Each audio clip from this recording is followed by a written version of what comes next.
আসসালামু আলাইকুম। আজকে আমি আমার পছন্দের একটি খাবার তৈরি করব।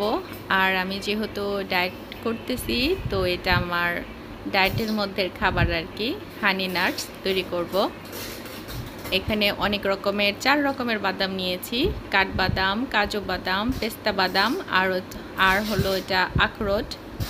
এটা আমি ভালো করে ক্লিন করে টিস্যু দিয়ে ভালো করে মুছে 1 চামচ মধু দিয়ে ভালো করে মেখে খেয়ে ফেলবো।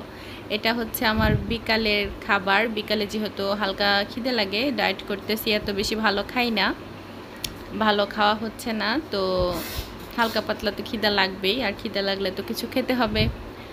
আর ডায়েট করলে তো না খেয়ে থাকলে কাজ হবে না। আর আমি এটা ভালো করে ওয়াশ করছি, কারণ এখানে অনেক ময়লা থাকে, বাদামে কিন্তু প্রচুর ময়লা থাকে। আর ওয়াশ করার কারণে কিন্তু খেতে একটু পাঞ্চে পাঞ্চে লাগে, তারপরেও পরিষ্কারভাবে খাওয়াই ভালো।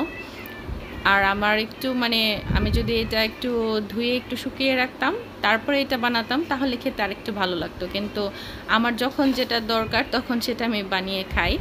আর এই বাদামগুলো অনেক বড় বড়, অনেক বড় বড়, আর অনেক সুন্দর। তো যখন আমি এই চামিচ দিয়ে নাড়াচাড়া করতেছিলাম, আমার কাছে খুব ভালো লাগতেছিল। কাজু বাদামটা বেশি বড়।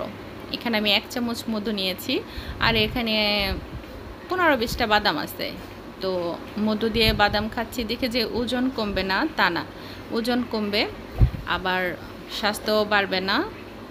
এটা হলো, আমি যেহেতু বেশিরভাগ খাবার সিদ্ধ খাচ্ছি, তো সেজন্য এটার জন্য কোনো সমস্যা হবে না। আর এটা খেলে চুল আর ত্বক সুন্দর থাকবে, আর ওজনটাও সুন্দরভাবে কমবে।